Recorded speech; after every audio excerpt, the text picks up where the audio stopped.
Fala aí, meu povo, tudo bem com vocês? Vamos falar um pouco sobre Grêmio, ex-campeão gaúcho. Ganhou, incluindo os anos de 2021, quando foi rebaixado, em 2022, ano passado, quando estava na Série B, e também esse ano, quando o Grêmio retornou à Série A e ganhou novamente de um time que não é o Internacional, né?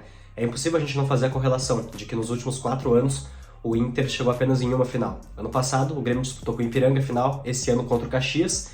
O mesmo Caxias que o Grêmio disputou a final em 2020. Ganhou no sufoco cada vez, inclusive, perdeu o jogo na Arena.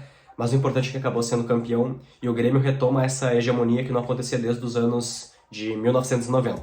A gente vai falar sobre esse jogo, sobre as individualidades, o jogo de forma coletiva, dando méritos ao Renato, que conseguiu montar uma equipe do zero, e isso era algo que a gente cobrava muito dele, né? O Renato que tem talvez uma fama errada, né? De apenas continuar trabalhos que já haviam sido montados. Dessa vez ele teve a missão de montar um time do zero e ele conseguiu com êxito.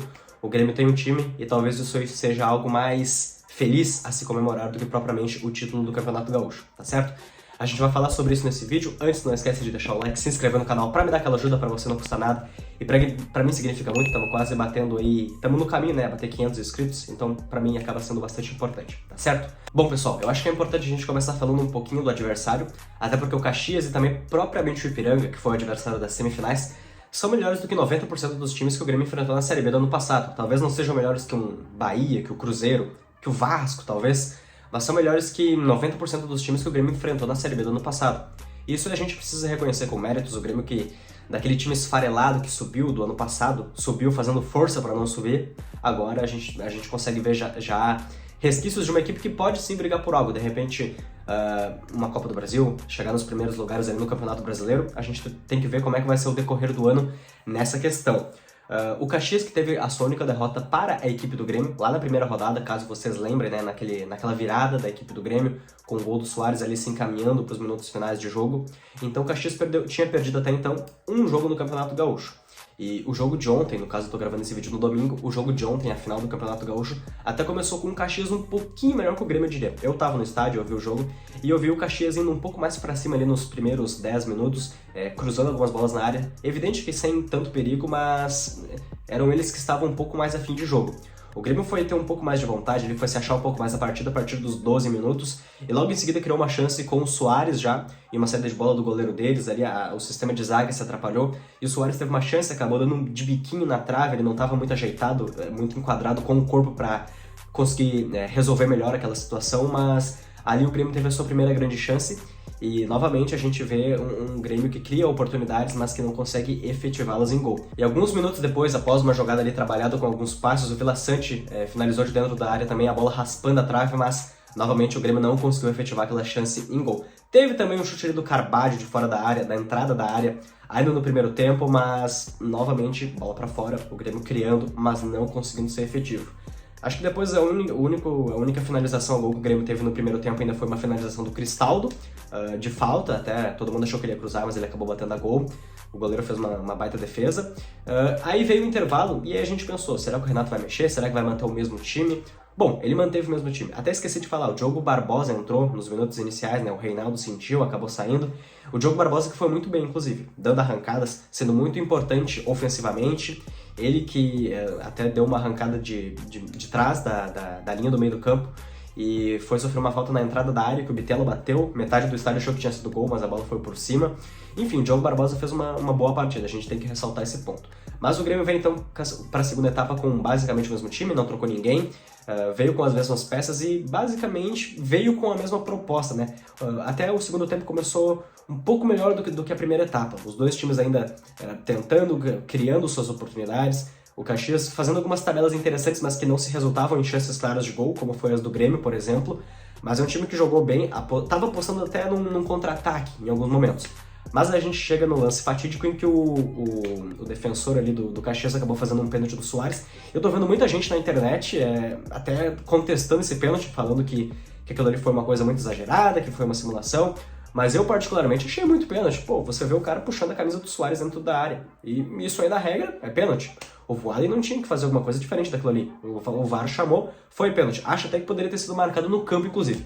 Mas acabou que o Voaden deu o pênalti, o Suárez converteu, a gente estava até meio apreensivo, né? Porque o Suárez, nos 2 pênaltis que ele teve para bater em tempo normal até então, ele errou. Ele fez contra o Ipiranga nas cobranças valendo a classificação, o que não é contabilizado para os gols em geral de alguém.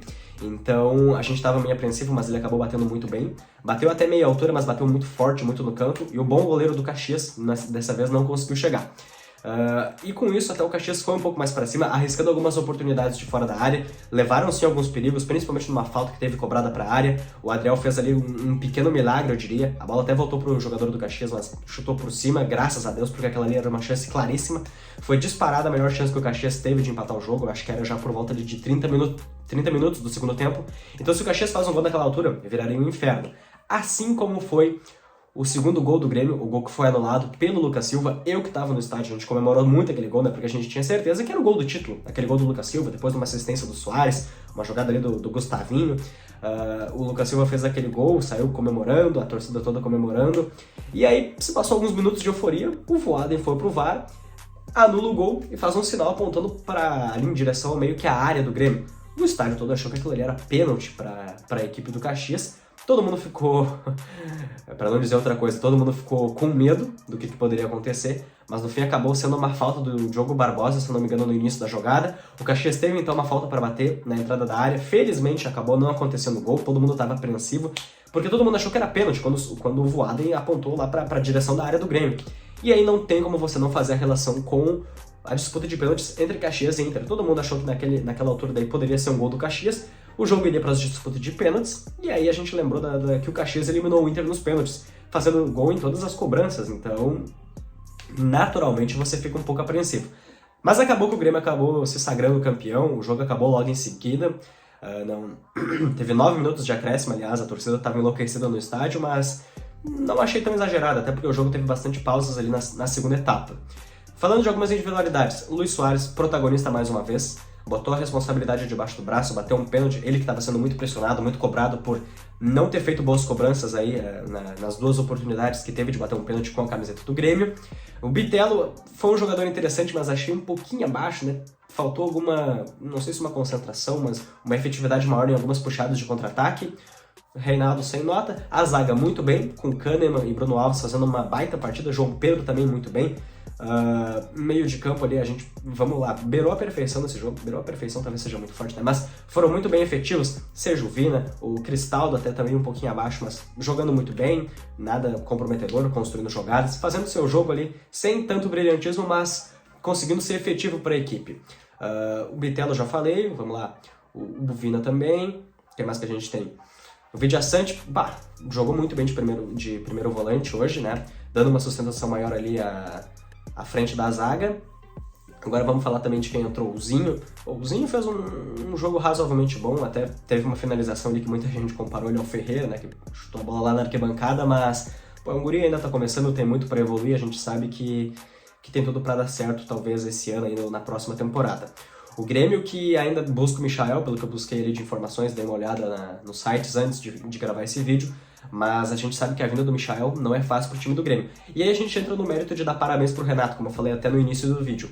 O Renato que abriu mão da sua própria convicção de jogar sempre com ponta, seja lá atrás com o Pedro Rocha, depois com o Everton Cebolinha, depois com o PP, depois até como veio a ser o Ferreira, que tá aqui até hoje.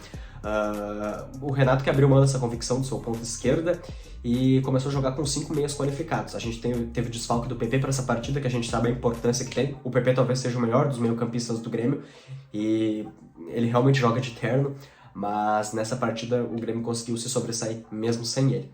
Tá certo, meu povo? Um abraço aí pra vocês. Já vou avisando pra vocês também que logo mais aí às 18 horas ou às 19 horas, não sei, hoje tá um pouco corrido por causa da função da Páscoa, vai sair o vlog aí no canal sobre o que a gente achou da partida, sobre a gente lá no estádio, gravando lances, torcida, entrevistando pessoas, enfim, vai ficar bem legal o vídeo aí, espero que vocês gostem, tá certo? Um abraço pra vocês, tamo junto.